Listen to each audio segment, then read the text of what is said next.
Olá, meu nome é Gita. Fui convidada para contar a minha história como pessoa, como empresária, das coisas que eu vivi nesse período de pandemia. Eu fui diagnosticada em 2005 com síndrome do pânico.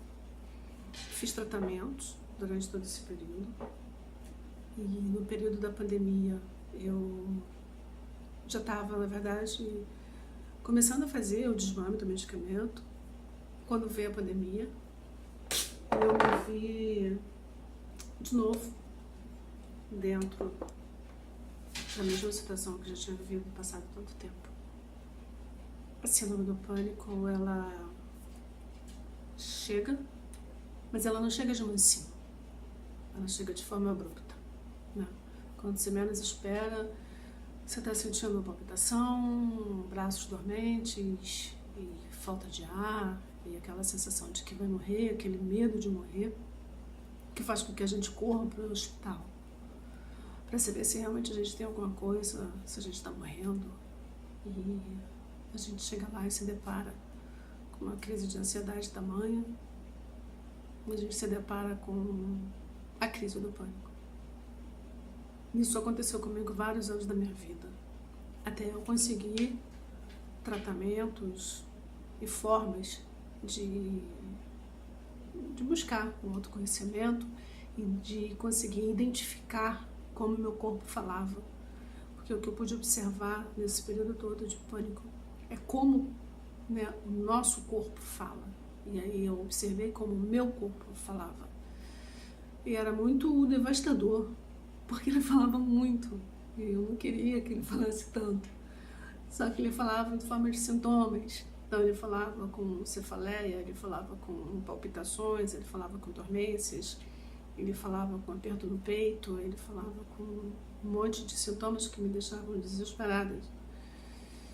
E me fazia realmente achar que ia morrer, e aí bota, né, pega aquele aparelho de pressão, bota no pulso para verificar a pressão, e a ansiedade e a adrenalina alta faz com que o aparelho não responda, né, da forma correta. Isso também é desesperador.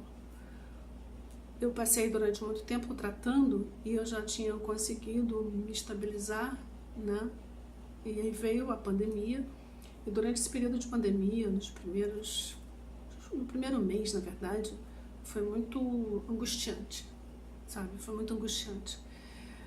Porque além dos sintomas que eu já tinha até aprendido a conviver com eles e a entender, né, surgiu um novo mistério, que é o vírus, e o desespero de pegar esse vírus.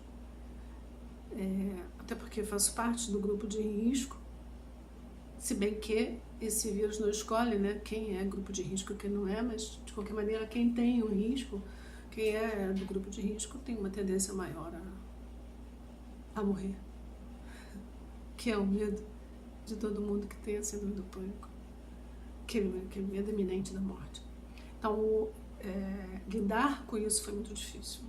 Foi muito difícil lidar com essa ameaça invisível, né? Então, eu fiquei os primeiros 15 dias da pandemia, né, do isolamento, né, social. Eu fiquei em casa. Durante o período da síndrome do pânico, uma das coisas boas que o pânico me trouxe, porque assim, eu sempre acho que tudo na nossa vida ela tem um lado bom. Se a gente souber olhar, tem um lado bom. E a síndrome do pânico me trouxe o dom da criação, da criatividade. Eu descobri no meio de um tratamento com terapia comportamental, no início, na primeira crise que eu tive, eu descobri...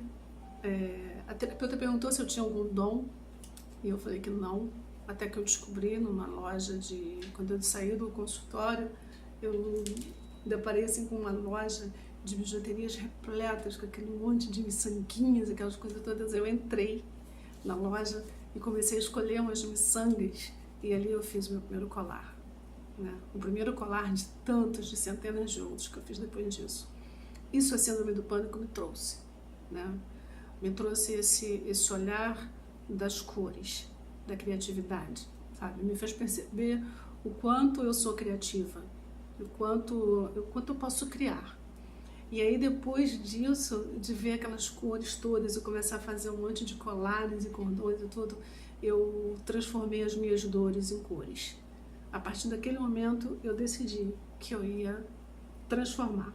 Então eu transformei as minhas dores em cores, eu transformei as minhas pedras do caminho em pingentes para os colares que eu fiz, lindos, e criei uma marca. Depois, em 2017, eu me tornei... eu peguei tudo que eu tinha aprendido de criatividade, de tudo, nesses anos, né, todos. Em 2017 eu criei uma marca, eu me tornei MEI, microempreendedora, criei uma marca de bijuterias e comecei a trabalhar, né, como empreendedora. E isso foi uma das coisas que a pandemia me trouxe muito medo também, porque foi um período que eu estava começando a empreender, digamos, de verdade, sabe? Eu tinha alugado uma sala comercial e para fazer de ateliê. Eu tinha planos de ali criar as minhas peças, ali reunir amigas, reunir amigos, levar clientes. Ao invés de participar dos eventos que eu participava externamente, eu tinha a ideia de fazer pequenos eventos na minha sala, no meu ateliê. E aí veio a pandemia e eu tive que fechar a sala. Fechei a sala, fiquei 3 meses desesperada, sem saber como fazer para pagar as contas, que continuavam a vir. Tive que entregar uma sala.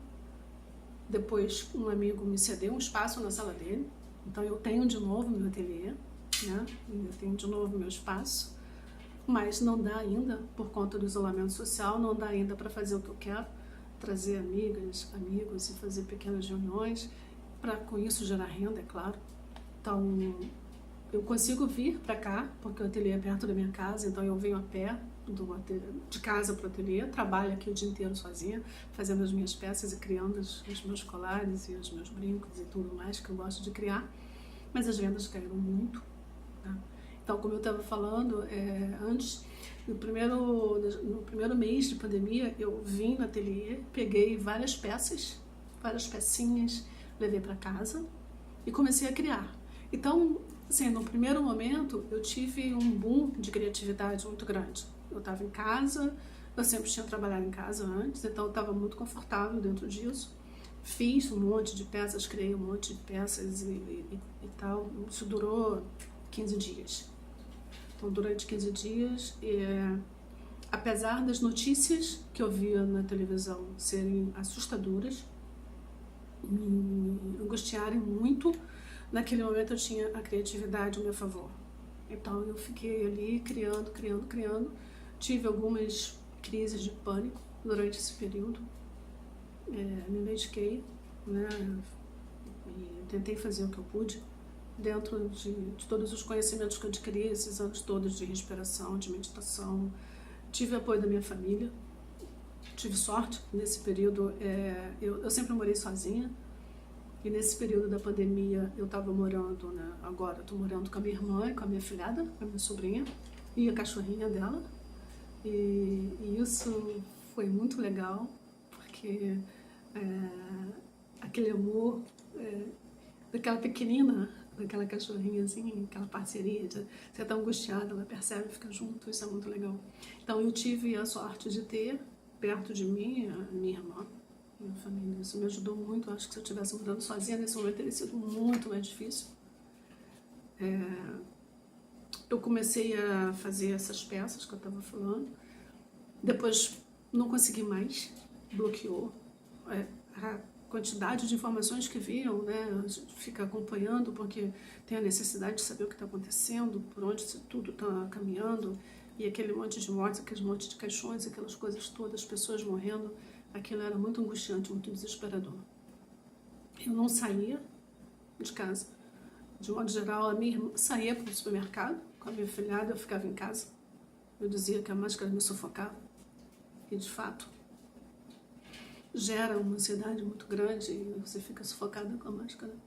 E eu ficava em casa e elas saíam para fazer as compras. E eu ficava com a parte chata também pra caramba, que a gente lavava tudo, né? Era desesperador. Tinha que lavar tudo e tal. Então eu ficava com essa parte. Depois eu comecei a assistir séries. Então eu enfiei minha cara nas séries, comecei a assistir séries como uma forma de tirar, tentar sair, né, da coisa da televisão. E aí eu decidi que eu não ia mais assistir TV. Parei de assistir os noticiários. Mas isso também era ruim, porque não me dava também, assim, uma ideia do que estava acontecendo. Porque eu parei mesmo de assistir. E aí eu comecei a assistir séries. Aí comecei a assistir séries, depois aquelas séries já não bastavam. E sem saber o que fazer, as notícias acabavam por vir. Aquele isolamento total, né? Só não era mais porque eu realmente tinha em casa pessoas que me acompanhavam. E aí eu comecei a me capacitar. Eu falei, bom, agora vamos pensar no meu negócio. O que era também angustiante, né? Eu tinha um negócio para tocar. Trabalho com biojoias e como é que eu vou vender biojoias no período de pandemia? Né? Como é que eu vou fazer chegar até as pessoas essa biojoia? E aí eu decidi me capacitar e comecei a assistir participar de um monte de talks do Sebrae. O Sebrae criou um site chamado Especial Coronavírus, muito interessante, por sinal. E aí eu descobri, passeando pelo Insta, esse site do Sebrae e comecei a participar de todos vocês possam imaginar, todos. Como vender na pandemia, o que vender, como fazer. Eu tenho um site, eu tenho um e-commerce e comecei a me capacitar, eu precisava dar conta disso, porque me trazia um desespero muito grande de não saber como vender, né, nesse período. Aí eu percebi, assistindo uma palestra, até de uma empreendedora, até do Sebrae, que faz parte até do grupo que eu faço, ela estava falando que tinha, acho que uma amiga dela que vendia potes de bolo para presentes, e ela estava falando sobre a questão de aniversário. E aí eu falei, cara, é isso. Tudo bem, tem o isolamento social, tudo bem, tem a pandemia, mas as pessoas que a gente ama vão continuar fazendo aniversário, né? Então, vou fazer uma campanha, né? Presentei quem você ama sem sair de casa. E aí eu mudei o meu negócio, mudei não o meu negócio, mas a minha visão do negócio.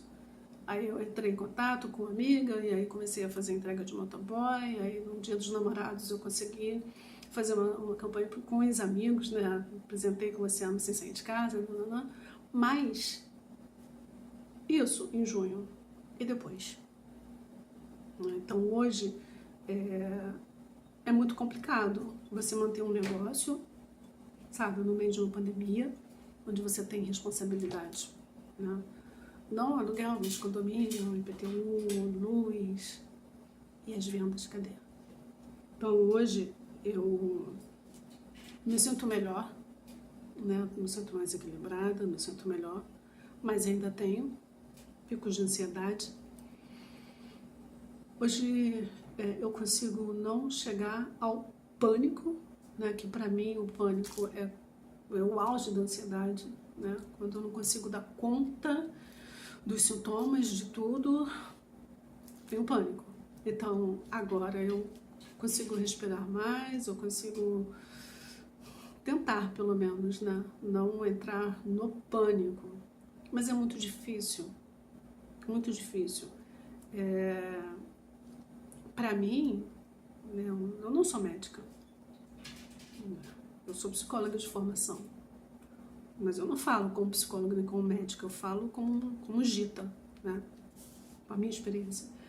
Não tem cura, não tem cura, tem um controle, né? Tem o autoconhecimento, tem o controle, não é aquele controle, é assim, é você conhecer o seu corpo, como ele responde, os sintomas que ele apresenta, e eu, né, no caso eu conhecer o meu corpo, os meus sintomas, e começar a saber quando eu não vou dar conta. Quando eu não vou dar conta, eu busco o meu SOS, tomo o meu SOS, e aí abaixa. Mas nesse período, eu acho que em período nenhum é fácil conviver com a síndrome do pânico. Em momento nenhum. Incontáveis vezes eu fui parar em uma emergência de hospital. Às vezes sozinha, às vezes com amigas. E se tem uma coisa que eu posso dizer, amigos e família são fundamentais. Fundamentais. Eu, graças a Deus, eu tive, assim, muitas amigas que na madrugada, vieram me acudir para me levar para hospitais. E das vezes que eu ficava com vergonha, sim, porque a gente sente vergonha. A gente sente vergonha de sentir isso tudo, de ir para o hospital. E quando você chega no hospital, o médico passa um Rivotril e manda você para casa. E você volta para casa com vergonha de ter tirado uma amiga da cama, de ter feito uma amiga chegar mais tarde no trabalho, porque passou a madrugada com você no hospital. E você sai de lá com um diagnóstico assim, não é nada. Foi uma crise de pânico que pra gente, a gente sabe que é muita coisa, mas às vezes o outro não reconhece como tal. É muito triste você passar por uma situação que você sente que é real, porque ela é real. É real, eu tô sentindo. E o outro olha pra você com aquela cara de, não entendo. Por que você tem isso? Poxa, você tem a vida assim, tem a vida assado, você faz isso, você faz aquilo. As pessoas não entendem. Então, muitas vezes, depois de uma crise de pânico, eu senti vergonha. Vergonha de ter ido para o hospital. Vergonha de ter tirado pessoas amigas do seu sono na madrugada. Vergonha de contar que tive. Sem contar que existe também uma outra coisa que se chama a ressaca. O teu corpo, ele... Quer dizer, o meu corpo, né? Aprendi que eu tenho que falar, é o meu. Falar de mim, posso falar do outro. O meu corpo. Ele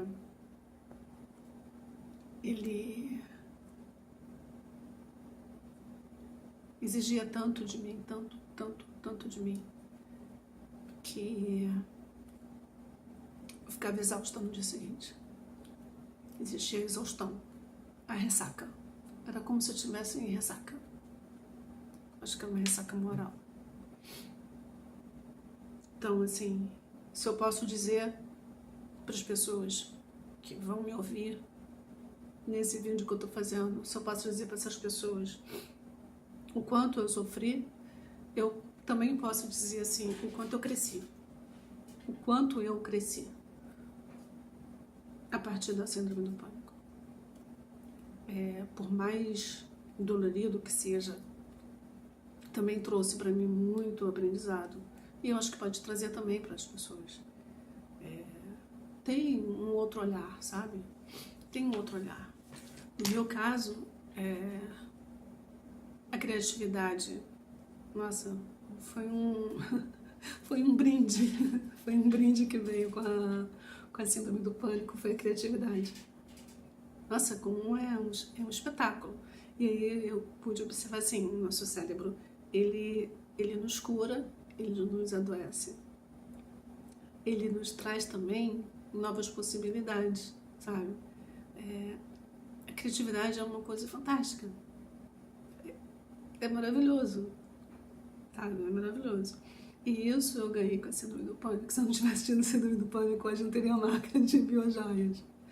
Eu hoje não estaria tão colorida, digamos assim, sabe? Tão colorida. E é isso. Espero poder ajudar sempre que eu posso. Eu faço alguns posts falando sobre a minha experiência, porque eu acho que a troca de experiência é sempre bacana.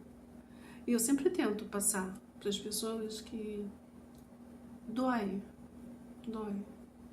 Foi muito difícil. Muito difícil. Foram anos. Ainda médicos, ainda tudo quanto que é lugar. No período da pandemia, também foi difícil. E ainda está sendo, porque a pandemia ela não acabou. Então ainda está sendo. Mas hoje, depois, né, desde março para cá. Então hoje eu posso dizer que tá difícil ainda, mas já melhorou um pouco, né? É um dia após o outro.